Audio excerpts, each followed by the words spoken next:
what a huge relief after so much apprehension, especially in the last 15 minutes of that game. But thank God that the Black Stars came on top 3-2 against the South Koreans. Of course, unconditionally, it was the Black Stars now who came on top. Remember the statement by the vice president of the South Korean Football Association that unconditionally they have to beat Ghana. So now the table turned around. Welcome to our review of that game. It is Niger Super Fans Forum, of course, and I have Kado Gundari joining us via video.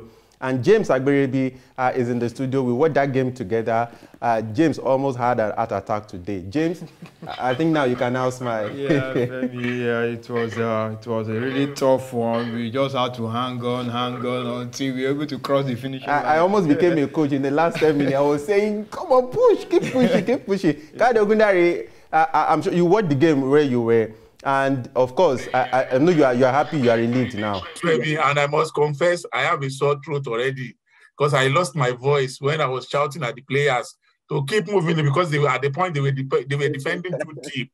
So I felt when you defend like that, you are prone to make mistakes. And thank God for the likes of Salisu. In fact, I don't want to single out any player, Femi. Thank God for the entire team for doing what they needed to do in the last 10 minutes, including at the time. That's like the longest 10 minutes of Ghana football. I'm trying to recover now, Femi. Sorry if I have to be taking water intermittently to recover from this. That is permitted. For the first time, you're doing Otoado's job for him because you said you were shouting on the players. I always hear you say you don't want to do Otoado's job for him, but at least you did it there. Okay, James, let's get started. Akayode has rightly put it. At the beginning of the game, also in the second half, in the first half, the Black Stars were defending too deep, and they were relying on the counters. Even in the first half, before that goal from Mohammed Salisu came, I was saying, you are defending too deep. Though it was a 4-3-3 formation, yeah, that is expected. You rely on the counter, but I think they were really too deep. I think it was. When I say in the beginning they were really sitting too deep, I think it was the Koreans who were just all over them. We were just trying and get an early goal to unsettle the Black Stars. So I think for me, they were just trying to be able to contain them and weather the early onslaught, which they did perfectly. Then you see that they now came out, started springing the passes, the confidence started coming. Then the goal started. The two goals just, I always tell you about Salisu that he must always be in the box when the set piece, and he did it again. Immediately the ball, he just struck it like a striker. And again, always anticipating. Yeah, that's the. You saw it again in the friendly against Switzerland. You don't have to be a striker for you to know that. When we used to see this with the late Stephen Keshi. I remember the game against Senegal in 1992 when he had to bomb forward and he scored that crucial second goal, which gave Super Eagles the win. So I think Salisu always in the right place. Immediately the ball came down, he just hit the thing one time, and that was a marvelous cross from. Jordan Ayew. I mean, you know that of my mouth. Any contact. I was going to throw that. I didn't mean that ball even hit a South Korean. It went into the net because the way he added that curve onto it. But what I didn't like the second half, I expected them to still keep their shape. Remain compact. But I felt they just went gongo in the beginning of the second half. Now allowed the South Koreans to grow into the game.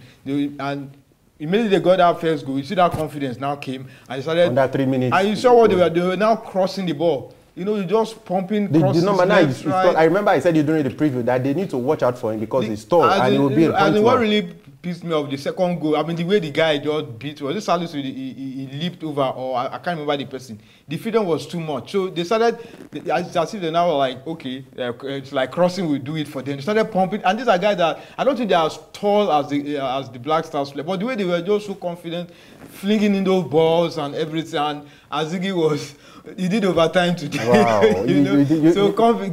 I'm very happy for them. At least this one is out of the way. So at least they can look forward to the next game. I remember in one of the comments in our comment section on YouTube, somebody said the game is going to end 1-0 and remember Salisu is going to score the goal. And of course, I think to some extent, the person got it right because Salisu got the first goal. Kayode, let me ask you, I remember during the preview, we talked about Jordan Ayew, the question that a lot of people were saying that Ado should bench him, and you were not really happy with that comment. And today we saw how crucial it was. Those corner kicks, very dangerous ones, and the first and second goal, it was responsible. Well, Femi, on Twitter, I said something and I think on Facebook to that. In fact, after 20-25 minutes, I said, even though it's early days yet, Jordan Ayew has shown that he is a big factor in this game. He has been able to shut the mouth of those who have been criticizing him unfairly. I understand the place of fair criticism, Femi. If a player is not doing up to what you expect of him, fine. But when you don't even give him the chance, before he gets onto the pitch, you are already criticizing him. I saw a comment in our comment section where somebody said he doesn't even want to even see the Ayew brothers at all. I was like, what's the meaning of this? You can't just crucify people like that. And I'm very happy that today, Jordan Ayew has proven what we've always been saying, that you maybe don't know his value because we have different levels of football education. I'm not going to insult anybody, Femi. But when you know what football is all about, you know that players like Jordan Ayew are very crucial. When you need to run down the time, when you need somebody to hold up play for you, when you need somebody to just be there physically, he is your man, Femi. I am not saying this because I like the young man, but because I see the intrinsic value. I see what it brings to the team. That I'm very happy that the coach also sees. I'm happy that he is not just playing under Otoado. He has been playing over a period of time. All these coaches cannot be wrong, Femi. And I also am very happy that the two Ayew brothers are playing on their merit. They are not playing because their father is a certain Abedi Pele. No, they have shown that they deserve to be in this team. And I'm very happy for him and for the team generally for his performance. Can I quickly say some other things? Okay, yeah. All right. On the basis of this performance too, I think Atizigi, the goalkeeper, should keep his spot after the World Cup. You see what we were saying when Wallacott was injured. So you're pushing out Wallacott. Wallacott would not have done more than what Atizigi did today. It was excellent. Excellent. He was excellent. He was there. You cannot blame him for any of the two goals. And the sense of anticipation, the way he was always looking after his near post, Femi, if you listen to what the commentator was saying about him, you understand that this guy probably he needed this kind of platform to show what he can do. All along, because we are so fixated on, Wallacott must be the first choice goalkeeper, Richard Ofori must be the second choice goalkeeper, any other person can come behind them. Now, Providence has shown that this guy has just pushed him forward onto the ground. Then I must stand up, Femi. Yeah, I'll stand up and salute the whole team. Femi, wow. I'll salute them for a reason. This team has shown, they showed it against Portugal. They have repeated it today that they are mentally very strong. Against Portugal, they were down 3-1. They scored another goal, making it 3-2, and they were on the ascendancy before the final whistle. It was possible they could have even gotten a third goal. Today, it is very rare for teams to be 2 goals up, concede 2 goals, and the other team is pressing the way the Koreans kept pouring forward. Yet you have the mental strength, the fortitude to come back, score a goal, and then, apart from scoring the winning goal, Femi, the last 10-15 minutes, for me, showed how mentally strong this team is. We have not given the team enough credit, Femi. They showed that, see, not many teams can withstand the kind of pressure the Koreans put on Ghana today. No. Like James said, it was like a standing instruction from the coaches. Keep pumping the balls into their box. And it was always possible for own goals to be scored. That was why I was screaming on social media that you guys are defending too deep. Please get out of that box.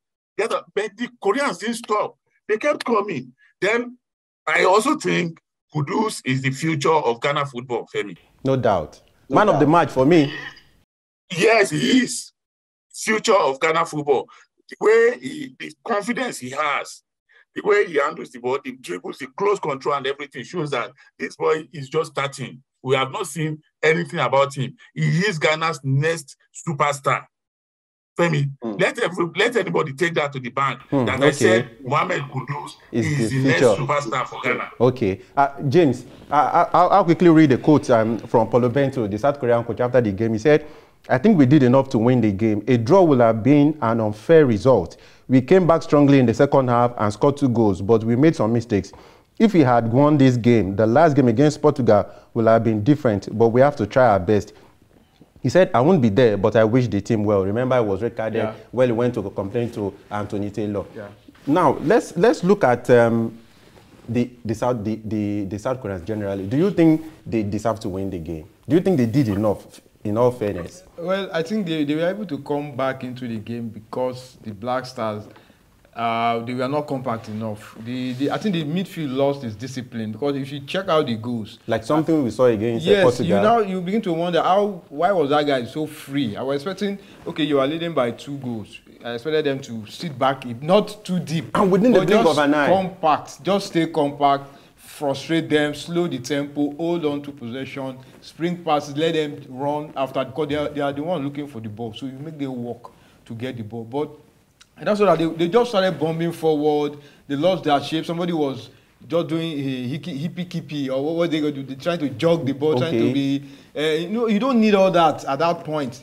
Once they scored, you see that they kind of jittery among the players, and the freedom was too much. I wasn't expecting that from them. But the good thing was immediately they considered the second goal, you saw that they now bombed forward. And kudos to Gideon Mensah for that marvelous pull-out, which Inaki initially missed. I was surprised when he missed it, because I thought this was a sure goal. But we are coming to goodness, in fact. Mohammed Kudus was there, and he took it the way a forward should take it. He just placed the ball, and there was no way the South Korean goalkeeper would have stopped that. So like I said, I mean, game management again for the Black Stars. Game management. I think that I don't know, the midfield for me, I'm beginning to get worried. They seem to lose focus, and once they lose focus, pressure starts hitting on the likes of Salisu and Amate. And for how long are they going to keep on holding? It's not so easy to always try to contain. If you are going to progress in the competition, and you need a stronger opposition, you need to know how to deal with such situations. Keeps losing focus. They don't keep the ball anymore. The strikers will suffer. The defenders will suffer more. Okay, Kayode, James talked about game management, 1. Then 2, I think Inaki Williams has played. He played against the friendly against Brazil. I think that was his first for the Black Stars. He played against Nicaragua. He played the friendly against Switzerland. He played against Portugal. He played against them now against South Korea. What impression does Inaki Williams leaves with you? Because I saw that goal, the third goal against the third goal that Mohammed Kudus scored very well. If Kudus wasn't there, that would have been a lost chance. What is your impression about Inaki Williams in this team, Kayode? I think, contrary to what you probably expect me to say, I would say that Inaki Williams is a fighter, is a workhorse. He works his socks up for the team.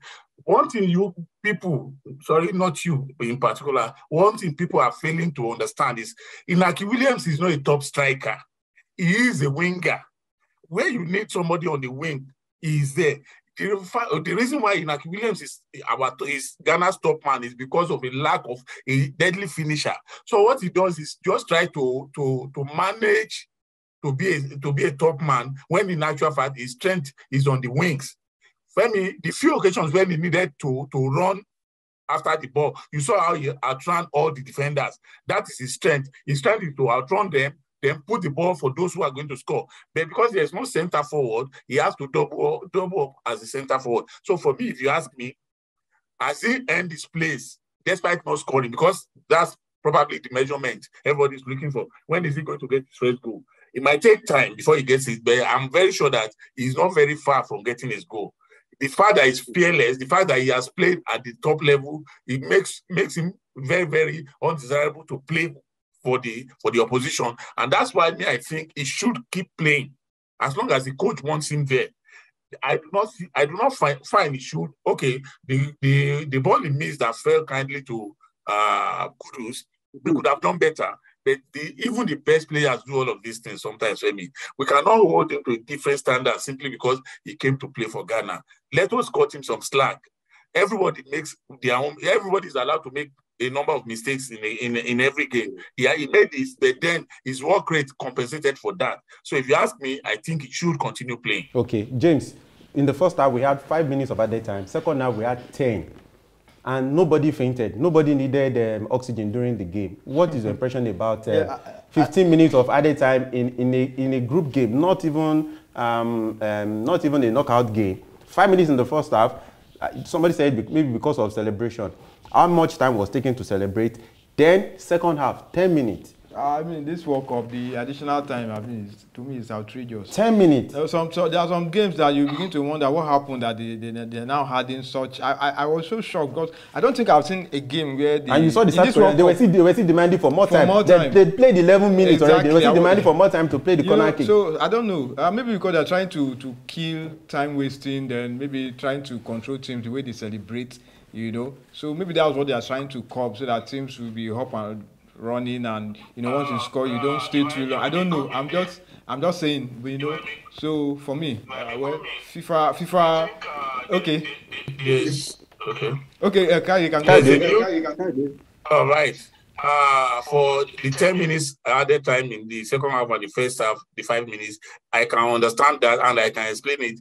There's a new technology that FIFA has adopted now, which is strange because it's not in wide use, that they are actually calculating the number of minutes that the ball was active on the pitch. So the times the ball was dead, maybe they were preparing for a corner kick, a throw-in, or free kick, all of these are calculated and added to the time that you play at the end of the regulation time. That's what happens, Femi. That's why you see that we are having more, time added on now. That's one. Then, Femi, I also want you to notice one thing. When they do ball possession, before you will see this person will have 60, the other person will have 40. Now it's no longer like that. Now you see one person having 30, the other person having 60. Then you ask yourself, where is the remaining 10%? That is the period when the ball was not active at all. That's the period when the ball was not active. So it wasn't as if this was aimed at one particular team. No, it has been like this through the beginning. So since the beginning of the World Cup, but we only notice it when it affects our team. We only notice it when it affects our team. But that's what FIFA has adopted for this competition. I just feel I should put that out for our viewers. Okay, thank you. Let's talk about Mohammed Kudus. For me, I think he's the joker in this Ghana team. And I do not know, after the Portugal game, we all criticized Otto for pulling him out. I did. I think a couple of other guys also did. And in this game again, I was expecting that a game where you have your team under pressure, Kayode, I think maybe Otto should maybe at least leave Kudus until the end of the game. At least, I wouldn't know, but I think he should leave Kudus to see how, because you just said that he's the star of, is the future of the Ghanaian football. So I think he should get more playing time rather than being pulled out. Maybe someone like Williams could be rested or something. What do you think? I think for me, I would have thought the same way Otto thought, because you see, the thing there was because the team was under immense pressure. They were defending too deep, and Kudus was part of the defense, even though they were in their own half, more or less. Then, because he's not the kind of player who is even to kicking the ball anyhow, he wants to dribble the ball out of danger. It is possible that he loses possession. So they needed somebody else who will come in, a defender, to come and do that. So I understand why he was pulled out in this game. Although the other game, why he was pulled out with that much time still left to play is something that I don't understand. But like I always say, he is the coach. Whatever he does, when he gets it right, we have to applaud him. When he gets it wrong, we'll talk about it, but not that we criticize in order to condemn. No, we criticize to construct. I mean, that's what I think we should be wary of. Okay, James, the final game now is going to be crucial. That game, there's so much at stake. One, we are taking revenge for the 2010, of course, 2010 saga. Yeah. And again, Ghana still needs a result in that game, regardless of what Uruguay and Portugal will play later in the day. But let's look at it. The pressure was so much that I had to bring in Alexander Djiku. Then he had to pull out Tariq Lamptey for Dennis Odoi. Then, of course, we saw that Gideon Mensah, he was maybe sustained an injury, and of course, Baba Rama had to come in. Now, what do you think Ghana can do to avoid this kind of pressure against Uruguay? Because if Uruguay gets a favorable result against Portugal, I'm sure the Ghana game, the final group of the game, final game of the group, is going to be massive. Exactly. So, what do you think Ghana can do to avoid being under the same kind of pressure? like I said, you know, once you are ahead and you have this advantage, try and manage the game. That game against Uruguay is not going to be. We are not going to see goals. There are going to be so many instances where we see games management, you know, tricks and everything. And I hope Ghana will be able to nick the first goal so that we have to bring out the worst out of this Uruguay. Don't allow them to score you first, because when they score first, you know, they become psychological, you know. So for me, they should just try and not to go into that game with vengeance. They just go there and approach the game, try and be compact, try and manage manage yourself. You know, not that when you are ahead, then the next thing, the midfield will just collapse and start inviting pressure on the defense. Then the attack will just become blunt. It's only when one player will just go on one brilliant run and something will just happen. You can't continue keeping rely on such moments. Sometimes it doesn't happen all the time, you know. So they just have to try and manage. When if they are ahead, they have the advantage. Try and manage it. Don't play into their hands. Uruguayans, they are good at things like they know how to wind people up. It's part of them, you know. So if you just try as much as possible to go to that game with a clear mind, and I believe that they have what it takes to come up victorious. Okay, Kayode, so it seems like Morocco and Ghana might eventually become maybe the last African team standing, because we saw Cameroon earlier today. Their participation in the tournament is still hanging by a thread. Of course, we know that it will be difficult for them to beat Brazil. So at least we've talked about a whole lot of things from this Ghana game. What other things do you think Otto Addo should consider like a lesson going into the final game against Uruguay as we round up now? I think it is critical too. We keep talking about this thing, Femi, but it sounds like it is in the abstract form for most people until it actually happens on the pitch. It is very, very crucial that you keep your shape. And it has happened twice now. Against Portugal, the moment Ghana equalized, they lost shape and it became a problem. Against Korea again today, they lost shape after leading 2-0. They came back from the half and mentally in their head, they were realized that, oh, we are done with this game. Let's towards the next game, until the Koreans came back and then they had to dip into their reservoir to come back. It doesn't happen. It's not going to happen like that every time that you are going to be lucky or you're going to escape. So you have to be mentally focused. Like I said in the preview, Femi, I said you needed like 90 minutes plus added time concentration against the Koreans. And you saw what nearly happened today. So Ghana must play that. And they are going to play a South American opposition in Uruguay, who are devious, who are trickish. Different ball game entirely. The moment they score a goal, they begin to frustrate you until they make sure that you get cards. Like the North Africans here also do. Yes. So that's why the Ghanaians, the Black Stars must be very, very careful. They must manage the game better.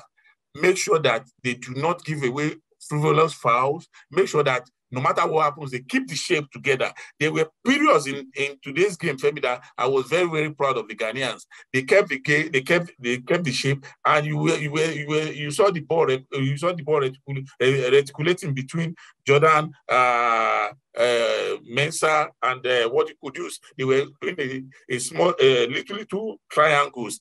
That for me is how to play football. Frustrate the opposition. Keep the ball as much as you can. Then be purposeful. Don't get carried away because you are leading. Those are the key things that they must bring by, because, see, the game against Uruguay is very, very important. Regardless of what Uruguay plays against Portugal, it is sure that one team will qualify between Ghana and Uruguay, as it is now, and one team will qualify between Portugal and Switzerland. Yeah, South Korea. It is now in the hands. Ghana's destiny is in the hands of the players. They are not going to depend on anybody. Even if Uruguay loses to Portugal, they still have the chance to win, to get out of the group if they beat Ghana. That's the worst case scenario now. So, and what Ghana needs, and they're in a good position. Regardless of what Uruguay are able to play now, Ghana would need whether to win or to draw. If Uruguay are able to defeat Portugal, then Ghana knows that they have to defeat them. If Uruguay draws or loses against Portugal, then Ghana's job is a little bit easier. That means they have to draw, but they cannot afford to lose against Uruguay for whatever reason. Those are key things that everybody must have in mind. This game, Ghana is not there yet. They are on the cusp of qualifying, but they have not qualified yet. They need at least a draw, depending on what Uruguay plays against Portugal. Okay.